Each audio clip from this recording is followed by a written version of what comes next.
गुरु प्यारी साध संगत जी, राधा स्वामी। प्यारी साध संगत जी, आज का यह सत्संग ध्यान पूर्वक अंत तक सुने। आज के इस सत्संग में हमें इस विषय के बारे में विस्तार से समझाया गया है कि हमें तीसरे तिल पर ध्यान को क्यों एकाग्र करना है, हमें अपना ध्यान तीसरे तिल पर क्यों टिकाना है। तीसरा तिल यानी हमारे माथे का वह स्थान जहां हम तिलक लगाते हैं, जिसे हम तीसरा नेत्र भी कहते हैं। तीसरे नेत्र के स्थान पर भीतर से हमें अपने ध्यान को इस स्थान पर टिकाना है। हमारे भीतर निरंतर ऊर्जा का प्रवाह हो रहा है, शक्ति का प्रवाह हो रहा है। ख्याल रखें, यदि हमारी भीतर की यह शक्ति सृजन की तरफ नहीं जाती तो फिर यह विनाश की तरफ चली जाती है। यदि तुम इस शक्ति से सृजन नहीं करते हो तो फिर यह विनाश की तरफ निकल पड़ती है, और यही वह शक्ति है जिसके कारण तुम जीवित हो। यदि तुम इस शक्ति को ध्यान में न लगाओगे तो यह शक्ति काम क्रोध में लग जाएगी। यदि तुम निरंतर अपने भीतर बह रही इस ऊर्जा को तीसरे तिल पर एकाग्र नहीं करोगे, तीसरे नेत्र पर एकाग्र नहीं करोगे, तो तुम्हारी यह शक्ति स्वाभाविक ही नीचे की तरफ भागना शुरू कर देगी, नीचे की तरफ उतरना शुरू कर देगी। तीसरा तिल तुम्हारी आंखों से ऊपर मौजूद है। जहां हम तिलक लगाते हैं या स्त्रियां बिंदी लगाती हैं, उस स्थान पर तुम्हें अपनी इस शक्ति को, इस ऊर्जा को एकाग्र करना है। ध्यान द्वारा, भजन सिमरन द्वारा हम ऊर्जा को तीसरे तिल पर एकाग्र करते हैं। स्वभाव से जो हमारी ऊर्जा नीचे की तरफ बहती रहती है, ध्यान द्वारा हम उस ऊर्जा को ऊपर उठाकर तीसरे तिल तक पहुंचाने का प्रयास करते हैं। शुरू में हमें तीसरे तिल का कोई अनुभव नहीं होता, लेकिन निरंतर अभ्यास करते रहने से, निरंतर ध्यान करते रहने से एक क्षण आता है जब हमें तीसरे तिल पर एकाग्रता महसूस होनी, एकाग्रता अनुभव होनी शुरू हो जाती है। पर ख्याल रखें, यदि आप ध्यान द्वारा, भजन बंदगी द्वारा अपनी इस ऊर्जा को तीसरे नेत्र पर एकाग्र नहीं कर रहे, तो यह शक्ति, यह ऊर्जा स्वभाव से ही नीचे की तरफ बहना शुरू कर देती है। तुम्हारी सभी इंद्रियां तीसरे तिल के नीचे मौजूद हैं। यदि तुम्हारी ऊर्जा तीसरे तिल पर एकाग्र नहीं है, तीसरे तिल पर स्थिर नहीं है, तो तुम्हारी यह शक्ति नीचे की तरफ बहकर तुम्हारी इंद्रियों तक पहुंच जाती है। फिर तुम्हें काम भी पकड़ लेता है, क्रोध भी पकड़ लेता है, लोभ भी पकड़ लेता है। यदि तुम इस शक्ति को ऊपर उठाकर तीसरे तिल पर एकाग्र नहीं कर रहे, तो यह नीचे उतरकर काम में व्यय हो जाएगी, क्रोध में व्यय हो जाएगी। तुम इस शक्ति का लाभ न उठा सकोगे। काम क्रोध में पड़ के शक्ति व्यय हो जाती है। तीसरे तिल पर शक्ति को एकाग्र करने से, ऊर्जा को एकाग्र करने से शक्ति इकट्ठी होती है। अब हमें थोड़ा यह समझ लेना चाहिए कि हम इस ऊर्जा को तीसरे नेत्र तक कैसे पहुंचा सकते हैं। तीसरे नेत्र तक, तीसरे तिल तक इस ऊर्जा को पहुंचाने के लिए हम ध्यान करते हैं। थोड़ा समझें, जिस प्रकार पानी बहता है तो पानी का जो स्वभाव है वह नीचे की तरफ बहना है। पानी स्वभाव से ऊपर की तरफ नहीं बहता। यदि तुम्हें पानी टंकी तक पहुंचाना हो तो तुम्हें उसके लिए कुछ प्रयास करना पड़ेगा। पर यदि तुम पानी को टंकी तक पहुंचाने का प्रयास नहीं कर रहे तो फिर पानी स्वभाव से नीचे की तरफ ही बहेगा, और बहते समय पानी ऊंचे स्थान को छोड़ता जाता है और जो सबसे निचला स्थान है वहां जाकर इकट्ठा हो जाता है। उसी प्रकार हमारी ऊर्जा है। यदि हम ध्यान द्वारा, भजन सिमरन द्वारा अपनी ऊर्जा को तीसरे तिल तक नहीं पहुंचा रहे, यदि हम पानी को ऊपर टंकी तक पहुंचाने के लिए कोई उपाय नहीं कर रहे, तो स्वाभाविक ही पानी नीचे की तरफ बहेगा, ऊर्जा नीचे की तरफ बहना शुरू कर देगी। यदि ऊपर की तरफ बहाने का कोई प्रयास नहीं, तो फिर नीचे की तरफ बहने के अलावा और कोई चारा नहीं। और नीचे की तरफ बहते हुए ऊर्जा ऊपर के स्थानों को छोड़ती जाती है, और जो सबसे निचला स्थान है, जो हमारा काम का केंद्र है, वहां इकट्ठी हो जाती है। फिर काम की वृत्ति तुम्हें पकड़ लेगी। यदि निरंतर तुम्हारी ऊर्जा काम केंद्र की तरफ बहती रही, काम केंद्र पर इकट्ठी होती रही, तो काम वासना का जागना स्वाभाविक ही है। फिर तुम काम वासना में अपनी ऊर्जा व्यय न करो तो और क्या करो? यदि ऊर्जा को सृजन की तरफ नहीं लगाओगे तो विनाश की तरफ निकल पड़ेगी। यदि तुम ध्यान की तरफ नहीं लगाओगे, ऊर्जा को तीसरे तिल पर एकाग्र नहीं करोगे, तो यह नीचे तुम्हारी इंद्रियों में उतर आएगी। फिर तुम्हें काम पकड़ लेता है, क्रोध पकड़ लेता है, अन्य विकार पकड़ लेते हैं, वासनाएं पकड़ लेती हैं। यह भी ख्याल रखो कि ऊर्जा को इंद्रियों की तरफ प्रवाहित करने के लिए तुम्हें कोई प्रयास नहीं करना पड़ता, स्वाभाविक ही पहुंच जाती है। लेकिन यदि तुम्हें तीसरे तिल पर ऊर्जा को एकाग्र करना है, ऊर्जा को एकत्रित करना है, तो तुम्हें ध्यान करना होगा, और हमें अवश्य ही निरंतर ध्यान करना चाहिए। यदि हम तीसरे तिल पर अपना ध्यान नहीं टिका रहे तो हमारा ध्यान इन इंद्रियों की ओर ही जाएगा, विषय भोगों की ओर ही जाएगा, काम क्रोध की ओर ही जाएगा। ऊर्जा को तीसरे तिल पर पहुंचाने के लिए, शक्ति को तीसरे नेत्र तक पहुंचाने के लिए हमें आंखें बंद करके अपना ध्यान तीसरे नेत्र पर एकाग्र करना चाहिए। हमें आंखें बंद करके तीसरे तिल पर अपने ध्यान को टिकाना चाहिए। जहाँ भी हम ध्यान टिकाते हैं, हमारी ऊर्जा वहीं पहुंच जाती है। यदि हम अपने ध्यान को तीसरे तिल पर टिकाए रखें तो ऊर्जा अपने आप ही उस केंद्र की तरफ प्रवाहित होना शुरू हो जाती है। उसी प्रकार यदि हमारा ध्यान अपनी इंद्रियों पर होता है तो ऊर्जा इंद्रियों में विलीन हो जाती है, विषय भोगों में विलीन हो जाती है। शुरू में साधक को तीसरे तिल पर ध्यान टिकाने पर कोई अनुभव नहीं होता, कुछ महसूस नहीं होता, कोई पता नहीं चलता कि ऊर्जा ऊपर उठी या नहीं उठी, कोई तीसरा तिल है या नहीं है। लेकिन धीरे धीरे यदि साधक निरंतर तीसरे तिल पर अपना ध्यान टिकाता हो तो एक क्षण आता है, एक समय आता है, उसे उसकी करनी का फल मिलता है, जब उसे तीसरे नेत्र पर एकाग्रता अनुभव होनी शुरू हो जाती है। तुम्हें तीसरा तिल अनुभव में आना शुरू हो जाता है। यदि तुम तीसरे तिल पर ध्यान एकाग्र करते हो तो ना तुम्हें काम वासना पकड़ती है, ना तुम्हें क्रोध पकड़ता है, ना तुम्हें लोभ पकड़ता है, ना तुम्हें अहंकार पकड़ता है। ये सभी विकार तुम्हारी इंद्रियों के विषय हैं। तीसरा तिल इंद्रियों से ऊपर है। तीसरे तिल पर कोई इंद्रिय मौजूद नहीं है। सभी इंद्रियां तीसरे तिल के नीचे मौजूद हैं। आंखें, कान और बाकी अन्य इंद्रियां सब तीसरे तिल के नीचे मौजूद हैं, तीसरे नेत्र के नीचे मौजूद हैं। तीसरे तिल पर यदि तुम अपने ध्यान को टिकाओ तो तुम्हारी शक्ति इंद्रियों में व्यय नहीं होगी, विषय भोगों में व्यय नहीं होगी। तुम्हारी ऊर्जा फिर तीसरे तिल पर इकट्ठी होगी। फिर तुम्हें तीसरे तिल पर, इस तीसरे नेत्र पर भीतर से एक केंद्र का अनुभव होना शुरू हो जाएगा। उस केंद्र पर फिर तुम्हारा ध्यान टिकना शुरू हो जाएगा। उस केंद्र पर ध्यान टिकाए रहने से, निरंतर अभ्यास करते रहने से तुम भीतर अंधकार से शुरू हुई इस यात्रा पर चलते चलते प्रकाश तक पहुंच जाते हो। तीसरे तिल पर ही तुम्हें प्रकाश का अनुभव होता है, भीतर चलते दिए का अनुभव होता है। यही कारण है कि आप हमें तीसरे तिल पर ध्यान टिकाने का उपदेश देते हैं। यदि हम तीसरे तिल पर ध्यान नहीं टिकाते तो हमारी शक्ति इंद्रियों में व्यय हो जाएगी। तीसरे तिल पर ध्यान टिकाने से शक्ति ऊपर की तरफ प्रवाहित होगी और वही शक्ति हमारी अंतर यात्रा में सहायक होगी। उसी शक्ति के कारण हम जीवित हैं। यदि वह शक्ति तुम्हारे भीतर से निकल जाए तो यह मिट्टी का पुतला गिर जाएगा। फिर ना तो यह मिट्टी का पुतला ध्यान कर सकता है, न काम में उतर सकता है, न क्रोध में उतर सकता है। जब तक वह शक्ति तुम्हारे भीतर मौजूद है, जब तक वह ऊर्जा तुम्हारे भीतर मौजूद है, तुम या ध्यान कर लो या इंद्रियों में अपनी शक्ति को व्यय कर दो।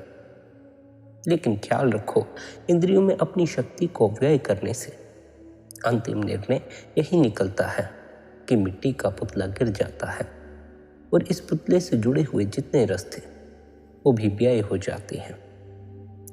लेकिन यदि हम तीसरे दिल पर अपने ध्यान को एकाग्र करते हैं, निरंतर भजन सिमरन करते हैं, तो हमें यह अनुभव में आना शुरू हो जाता है कि हम शरीर नहीं हैं।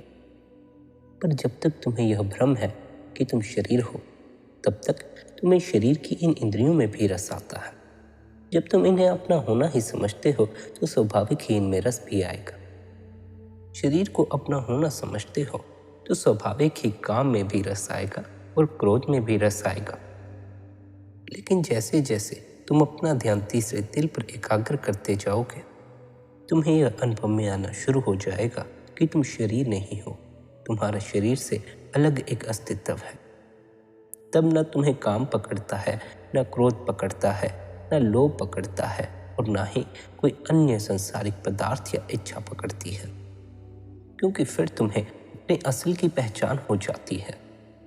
अभी तुम शरीर से जुड़े हो तो तुम शरीर की ज़रूरतों के पीछे भागते हो, शरीर की ज़रूरतों की पूर्ति के लिए दौड़ते हो। जब तुम्हें अनुभव में ही आ जाएगा कि तुम शरीर नहीं हो, तो भला शरीर की ज़रूरतों के लिए भागने का फिर क्या लाभ होगा? फिर तुम क्यों भागोगे जब तुम्हें अनुभव में ही आ गया कि तुम तो परम चेतना हो, तुम्हें किसी चीज़ की कोई ज़रूरत नहीं।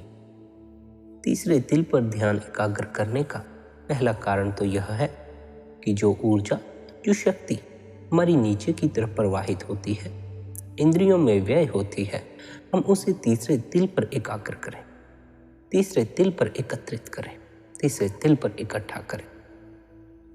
दूसरा यह कि तीसरे दिल पर ध्यान एकाग्र करने से ही हमें उस दिव्य ज्योति के दर्शन होते हैं, हमें प्रकाश नजर आता है। शुरू में तीसरे दिल पर ध्यान एकाग्र करने से सिवाय अंधकार की और कुछ नजर नहीं आता। स्वाभाविक ही अंधकार नजर आएगा। अनेकों विचारों, अनेकों वासनाओं के भीतर पर्दे चढ़ा लिए हैं, प्रकाश ढक चुका है, अंधकार ही नजर आएगा। उस अंधकार से होकर ही तुम्हें यात्रा करनी है, उस अंधकार से होकर ही तुम्हें प्रकाश तक पहुंचना है। तीसरे दिल पर ध्यान एकाग्र करते रहने से धीरे धीरे विचारों और वासनाओं के पर्दे हटते रहते हैं और भीतर मौजूद वह प्रकाश प्रकट होना शुरू हो जाता है। आपने हमें समझाने के लिए उदाहरण भी दिया हुआ है कि जिस प्रकार एक लैंप पर हम एक पर्दा चढ़ा दें तो उसका प्रकाश थोड़ा कम हो जाता है, फिर 2 पर्दे चढ़ा दें तो उसका प्रकाश और कम हो जाता है। फिर इसी प्रकार हम उस लैंप पर अनेकों पर्दे चढ़ाते जाएं तो एक क्षण आएगा जब उसका प्रकाश हम तक पहुंचना बिल्कुल ही बंद हो जाएगा। लेकिन उसका अर्थ यह नहीं है कि भीतर प्रकाश मौजूद नहीं है। तुम्हें पर्दे उतारते जाना है, प्रकाश प्रकट होता जाएगा। धीरे धीरे जैसे जैसे पर्दे उतारोगे, वैसे वैसे धीरे धीरे अंधकार भी दूर होता जाएगा और प्रकाश प्रकट होता जाएगा। एक ऐसी वेला आएगी जब तुम प्रकाश से नहा जाओगे। और ख्याल रखना, यदि तुम अंधकार से बचकर यात्रा करना चाहते हो, आंखें बंद करते हो, अंधकार के अलावा कुछ नजर नहीं आता, इसलिए ध्यान से उठ जाते हो, भजन बंदगी से उठ जाते हो, तो उस प्रकाश में आनंदित होकर ना नहा सकोगे। यदि तुम गहन अंधकार से होकर नहीं गुजरे तो तुम्हें प्रकाश की वह कीमत भी नहीं पता चलेगी। तुम फिर उस प्रकाश का कोई मूल्य नहीं डालोगे। इसलिए तुम्हें इस यात्रा पर गहन अंधकार से ही होकर जाना होता है। जब तुम गहन अंधकार से यात्रा करते हो तो फिर तुम्हें प्रकाश की अहमियत का पता चलता है, प्रकाश के मूल्य का पता चलता है। फिर तुम उस प्रकाश की उपलब्धि पर अहंकारी नहीं होते, उससे अपने अहंकार को बढ़ावा नहीं देते कि मैंने यह पा लिया। तुम उस मालिक के शुक्रगुजार होते हो। लेकिन यदि तुम अंधकार से गुजरे नहीं तो तुम प्रकाश का भी क्या ही मूल्य डालोगे। इसलिए प्रकाश की उपलब्धि के लिए यह आवश्यक है तो अंधकार से होकर जाओ, अंधकार से होकर जाना ही होगा। अंधकार नजर आता है, कोई घबराने की बात नहीं है। शुरू में सभी साधकों को अंधकार ही नजर आता है, वहीं से प्रकाश की यात्रा पूरी होती है। तुम चलो, तुम निरंतर अपना अभ्यास करो, भजन बंदगी करो, निरंतर ध्यान में बैठो। अंधकार नजर आए तो अंधकार को ही देखते रहो और ख्याल रखना, तुम अंधकार ही देखते हो तब भी बड़े सौभाग्य की बात है, वरना आंखें बंद कर कर थोड़ी देर अंधकार नजर आता है, फिर विचार ही नजर आते हैं। फिर भीतर एक फिल्म चलनी शुरू हो जाती है और तुम उसी में खो जाते हो। फिर अंधकार भी भूल जाता है, फिर मात्र विचार ही स्मरण बन जाते हैं, विचार ही सत्य बन जाते हैं। फिर तुम ध्यान में भी बैठे थे, तुम्हें यह भी याद ना रहेगा। फिर तुम विचारों में ही खोए खोए रहोगे। पर यदि तुम तीसरे तिल पर ध्यान टिकाए रखो, निरंतर अभ्यास करो, तो धीरे धीरे विचार शांत होने लगते हैं, वासनाएं शांत होने लगती हैं। फिर तुम्हें अंधकार नजर आना शुरू होता है। फिर जैसे जैसे विचार पूर्ण शांत हो जाते हैं, तुम पूर्ण अंधकार में प्रवेश कर जाते हो और उस पूर्ण अंधकार से ही यात्रा करते करते तुम पूर्ण प्रकाश में प्रवेश कर जाते हो। लेकिन हमारी समस्या यह है कि हम ध्यान नहीं करते, वचन बंदगी नहीं करते। हम संसार में डूबे रहते हैं, हमें संसार में रस आता है। दरअसल हमें यह भ्रम हो गया है कि शायद हमें इस संसार में सुख हासिल हो जाएगा। हम लोगों को देखते हैं और उनको देखकर हम अपने सुख की भी आशा को बढ़ाने का प्रयास करते हैं। यूं तो भीतर से हम सभी दुखी हैं, लेकिन हम जब बाहर निकलते हैं, बाजार में निकलते हैं, किसी से मिलते हैं या कहीं भीड़ में जाते हैं, तो इस प्रकार निकलते हैं जैसे मानो हमें कोई दुख नहीं है। चेहरे पर मुखौटे पहन लेते हैं मुस्कुराहटों के, लेकिन भीतर इतना दुख छिपा होता है, इतनी पीड़ा छिपी होती है।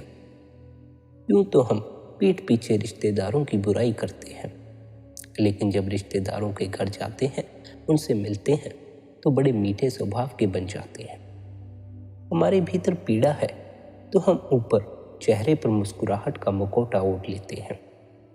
हमारे भीतर किसी को नुकसान पहुंचाने का भाव है तो हम ऊपर से मासूमियत का चेहरा ओढ़ लेते हैं। हम भीतर से दुखी हैं तो हम बाहर से सुख का चेहरा ओढ़ लेते हैं। है तो सारा संसार ही दुखी, लेकिन यह सारा संसार ऊपर मुखौटे पहनकर चलता है। और इसी कारण से हम जब दूसरों को देखते हैं तो हमें लगता है कि शायद इस संसार में सुख मौजूद है, वरना वे मुस्कुरा नहीं रहे होते, वे इतने खुश नहीं होते। हम पैसे वालों को देखते हैं तो उनके चेहरे की हंसी तो हमें नजर आ जाती है, लेकिन भीतर का दुख नजर नहीं आता, भीतर की अशांति नजर नहीं आती। ऊपर ऊपर से उनकी मुस्कुराहट देखकर हम सोचते हैं कि शायद हम भी धन इकट्ठा कर लेंगे तो हमारे भी जीवन में सुख हो जाएगा। फिर हमें लगने लग जाता है कि शायद यही कारण है हमारे दुख का कि हमारे पास धन नहीं है। फिर धन इकट्ठा करने की दौड़ शुरू हो जाती है। हम ऊपर ऊपर से ही लोगों को देखकर अपने आप को भी उसी दौड़ में शामिल कर लेते हैं जिस दौड़ में वे दौड़ रहे हैं। दौड़ने से कभी भी शांति हासिल नहीं होती, उल्टा तुम्हें थकान होगी और तुम्हें अशांति अनुभव होगी। आराम और शांति तो तुम्हें तभी उपलब्ध होती है जब तुम दौड़ नहीं रहे हो। लेकिन यह जो दूसरों को देखकर तुम दौड़ना शुरू कर देते हो, इससे फिर तुम और पीड़ा में पड़ जाते हो। क्योंकि जिस प्रकार धन ने उनकी नींद छीन ली थी, धन तुम्हारी भी नींद छीन लेता है। जिस प्रकार धन ने उनका सुकून छीन लिया था, उसी प्रकार धन तुम्हारा भी सुकून छीन लेता है। फिर तुम्हें भी उनकी तरह ऊपर ऊपर से मुस्कुराहट के मुखौटे पहनकर निकलना पड़ता है। लेकिन भीतर की अशांति का क्या करोगे? भीतर जो अब चैन नहीं पड़ता, भीतर जो अब सुकून मालूम नहीं पड़ता, धन को लेकर जो इतनी चिंता अब भीतर इकट्ठी हो गई है, इसका क्या करोगे? ऊपर ऊपर से समाधान कर लेने से भीतर की बीमारी का इलाज नहीं होता। भीतर की बीमारी का तुम्हें भीतर से ही कोई इलाज ढूंढना होगा। तुम्हें अपने भीतर ही सुख और शांति की खोज करनी होगी। तुम्हें अपने भीतर ही उस आनंद को हासिल करना होगा। औरों को देख कर मत चलो। और तुम्हें आनंदित नजर आते हो तो इस भूल में मत पड़ना कि वे सच में ही आनंदित होंगे। तुम किसी दूसरे का कोई अनुमान नहीं लगा सकते कि वह कितनी पीड़ा और कितने दुख में है। श्री गुरु नानक देव जी ने कहा है, नानक दुखिया सब संसार। संसार के सब लोग दुखों और मुसीबतों के सागर में गोते खा रहे हैं। कोई बेरोजगारी और निर्धनता के कारण दुखी है, किसी को रोग के कारण कष्ट है और किसी के घर में मृत्यु हो जाने से शोक छाया हुआ है। इस संसार में हर कोई दुखी ही है, इसलिए औरों को देखकर भेड़ चाल में मत चलो। अपने दिए खुद बनो, अपनी यात्रा स्वयं करो। आखिर में तुम वैसे भी अकेले ही रह जाने वाले हो। बेहतर है अभी से अकेले यात्रा करना शुरू करो। अपने भीतर के एकांत में उतरो। जब तक संसार में उलझे हो, जब तक दूसरों में उलझे हो, तो काम में भी उलझोगे, क्रोध में भी उलझोगे, लोभ में भी उलझोगे। जब तक द्वैत में मौजूद हो, तब तक इन सभी विकारों के शिकार होते रहोगे। और यह जो तुम्हारी द्वैत की यात्रा है तब शुरू होती है जब तुम्हारा ध्यान तीसरे दिल से नीचे उतरता है। क्योंकि तुम्हारी आंखें दो हैं, इसलिए तुम द्वैत में उतर जाते हो। लेकिन यदि तुम्हारा ध्यान तीसरे दिल पर एकाग्र रहता है, तीसरे नेत्र पर एकाग्र रहता है, तो तीसरा नेत्र एक है। फिर तुम उस एक आंख वाले हो जाते हो। फिर तुम द्वैत से निकलकर एकता में उतर आते हो। फिर तुम्हें केवल वह एक मालिक ही नजर आता है। इस तीसरे नेत्र से नीचे जब तुम्हारा ध्यान उतरता है, तुम्हारी आंखों पर पहुंचता है, तो सब कुछ फिर से दो में बढ़ जाता है, द्वैत में बढ़ जाता है। फिर दूसरा भी तुम्हें दूसरा ही नजर आता है। फिर दूसरे में परमात्मा के नजर आने का कोई सवाल नहीं रह जाता। तीसरे दिल पर ध्यान एकाग्र करने से ही दो से एक में उतरते हो। फिर कोई दूसरा मौजूद नहीं रह जाता। फिर हर तरफ, हर जगह वह परमात्मा ही मौजूद हो जाता है।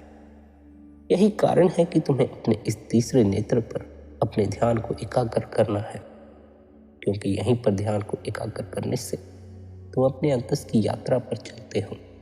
तुम अपने अंतस में प्रकाश का अनुभव करते हो, परमात्मा का अनुभव करते हो।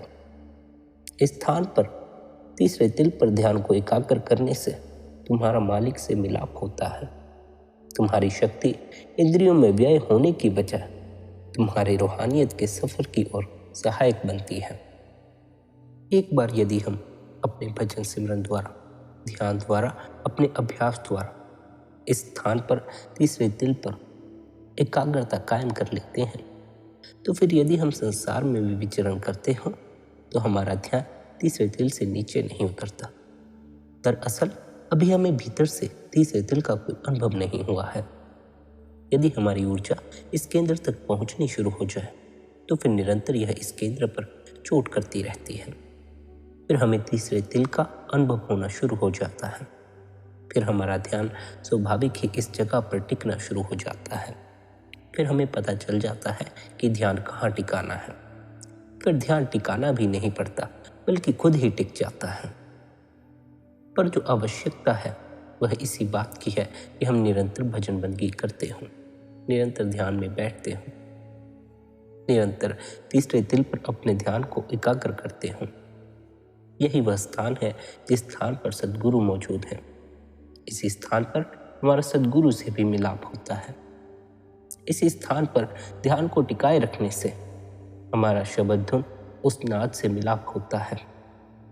इस स्थान पर ध्यान को टिकाए रखने से वह शब्द की ध्वनि हमें अपनी मस्ती में घेर लेती है, अपने आनंद में घेर लेती है।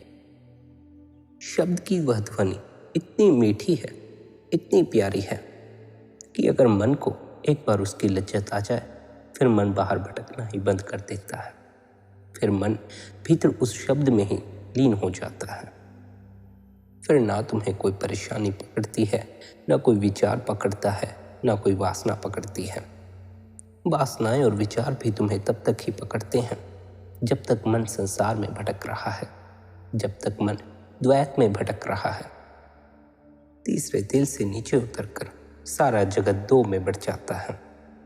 तीसरे दिल पर अपने ध्यान को टिकाओ, उस एक से मिलाप करो।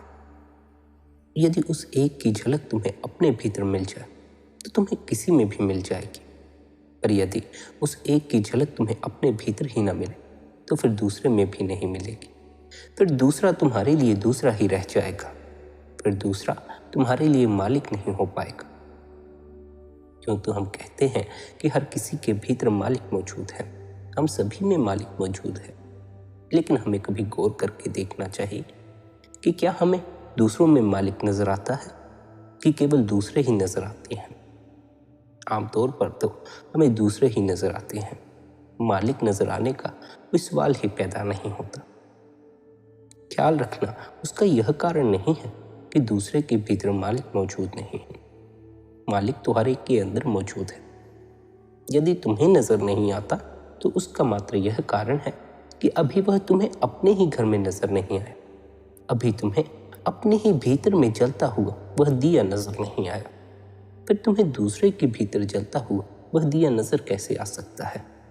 भला तुम्हें दूसरे के भीतर का क्या ही नजर आ सकता है? ना तो तुम्हें दूसरे के भीतर के विचारों का कुछ पता चलता है, ना वासनाओं का पता चलता है। आप हमें समझाते हैं कि क्योंकि हमें अपने भीतर परमात्मा नजर नहीं आता, इस कारण हमें दूसरों में भी नहीं आता। फिर हम दूसरों को नुकसान पहुंचा देते हैं, हानि पहुंचा देते हैं। हमें दूसरे में मालिक नजर नहीं आता, इसलिए हम दूसरे की निंदा करते हैं, दूसरे पर क्रोध करते हैं, दूसरे को काम की भावना से देखते हैं और फिर हमें अपने किए का नतीजा भुगतना पड़ता है। बेहतर यही होगा कि यदि हमें दूसरे में मालिक नजर नहीं आता, तब भी हमें दूसरे की बुराई नहीं करनी चाहिए, दूसरे की निंदा नहीं करनी चाहिए, दूसरे को नुकसान नहीं पहुंचाना चाहिए, दूसरे पर क्रोधित नहीं होना चाहिए। बेहतर यही होगा कि हम अपने अंतस में पहले उस मालिक की खोज करें। पहले हम अपने ही अंतस में उस दिए को जला लें, फिर हम दूसरों में भी उस मालिक को देख सकेंगे और दूसरों के भीतर जलते उस दिए को भी देख सकेंगे। यह भीतर का जो दिया है, भीतर जो मालिक का दीदार कर लेना है, यह तभी संभव होता है जब तुम अपने ध्यान को तीसरे तिल पर एकाग्र कर लेते हो। पर यदि तुम अपने ध्यान को तीसरे तिल पर एकाग्र नहीं करते तो अवश्य ही तुम्हारी शक्ति क्रोध में लगने वाली है, काम में लगने वाली है। फिर तुम्हें द्वैत में बंटना ही पड़ेगा। फिर यदि तुम दो में ना बटे, फिर यदि तुम द्वैत में ना बटे, क्रोध किस पर निकालोगे? फिर तुम झगड़ा किससे करोगे? निंदा चुगली किसकी करोगे? जब तक तुम्हें क्रोध करने में रस आता है, काम में रस आता है, दूसरे को बुरा कहने में रस आता है, दूसरे को पीड़ा पहुंचाने में रस आता है, तब तक तुम द्वैत से मुक्त न हो सकोगे, क्योंकि इन सब के लिए तुम्हें कोई दूसरा चाहिए ही चाहिए। किसी दूसरे के बगैर तुम न क्रोध कर सकते हो, न किसी को हानि पहुंचा सकते हो, फिर मात्र तुम ही बचते हो। इसलिए आप समझाते हैं कि ये जो दो आंखें जिनके द्वारा हम संसार में उतरते हैं, दो में बंटते हैं, इन्हें बंद करके अपने भीतर उस तीसरी आंख पर अपने ध्यान को टिकाओ। फिर तुम एक में उतर जाओगे, एक में समा जाओगे और एक वह केवल मालिक ही है। सबका मालिक वह एक ही है, सभी के भीतर मौजूद है। नजर तुम्हें तभी आएगा जब तुम्हें अपने भीतर नजर आ जाएगा। तुम दूसरे की फिक्र छोड़ो, तुम अपने ऊपर ध्यान दो, तुम अपनी भजनबंदगी करो, तुम दूसरे के कारण अपनी शक्ति व्यय मत करो, दूसरे के कारण क्रोध मत करो, बुराई में मत उतरो, पाप मत करो। तुम अपनी शक्ति को सृजन की तरफ लगाओ, ध्यान की तरफ लगाओ, भजन बंदगी की तरफ लगाओ। धीरे धीरे तुम अपने अंतस में उतरते जाओगे, प्रवेश पाते जाओगे। लेकिन यदि दूसरे को हानि पहुंचाने का भाव भीतर है तो भला तीसरे दिल पर ध्यान एकाग्र कैसे कर पाओगे? दूसरे को हानि पहुंचाने के लिए तुम्हें अपने ध्यान को तीसरे दिल से नीचे उतारना ही होगा। काम में उतरने के लिए तुम्हें अपने ध्यान को तीसरे दिल से नीचे उतारना होगा। क्रोध में उतरने के लिए तुम्हें अपने ध्यान को तीसरे दिल से नीचे उतारना होगा। बेहतर यही है कि तुम अपने ध्यान को तीसरे दिल पर ही टिकाए रखो। फिर न काम में उतरना पड़ेगा, न क्रोध में उतरना पड़ेगा और न ही किसी अन्य विकार में उतरना पड़ेगा। अपने ध्यान को तीसरे दिल पर एकाग्र करो, निरंतर भजन बंदगी करो, भजन सिमरन करो, निरंतर ध्यान में बैठो। धीरे धीरे तीसरे दिल पर अपने ध्यान को टिकाए रखो। तीसरे दिल पर ध्यान टिकाए रखने से, निरंतर अभ्यास करते रहने से तुम्हें यह अनुभव में भी आना शुरू हो जाएगा। पर जब तक तुम करते नहीं तब तक तुम्हारे भीतर कई सवाल उठते हैं। कैसे करना है, क्या करना है, कहाँ ध्यान टिकाना है, क्यों टिकाना है। लेकिन यदि तुम ध्यान टिकाना शुरू करो फिर तुम्हारे भीतर सवाल उठने बंद हो जाएंगे। तुम्हें अपने भीतर से उत्तर मिलने शुरू हो जाएंगे। क्यों ध्यान टिकाना है, कहाँ टिकाना है, सब तुम्हें भीतर से अनुभव में आना शुरू हो जाता है। निरंतर भजन बंदगी करते रहो, अपने ध्यान को तीसरे दिल पर टिकाओ। किसी की निंदा ना करो, किसी का बुरा ना करो, किसी को पीड़ा ना पहुंचाओ। अपना ख्याल रखो, अपने में मस्त रहो, अपनी भजन बंदगी करते रहो। प्यारी संगत जी, यदि आज के इस सत्संग द्वारा आपको आपके सवालों के जवाब मिले हों तो सत्संग को शेयर अवश्य करें, ताकि यदि अन्य किसी और के भी सवाल इस सत्संग से जुड़े हों तो उन्हें भी अपने सवालों का समाधान मिल सके। साथ ही आप शबद्धुन सत्संग सर्च मार के इस चैनल पर मौजूद अन्य सत्संग भी सुन सकते हैं। पुराने सत्संग सुनने से भी आपको आपके आध्यात्मिक मार्ग पर बड़ी सहायता प्रदान हो सकती है। अपना ख्याल रखें, निरंतर भजन बंदगी करें, निरंतर ध्यान में बैठें। राधा स्वामी जी।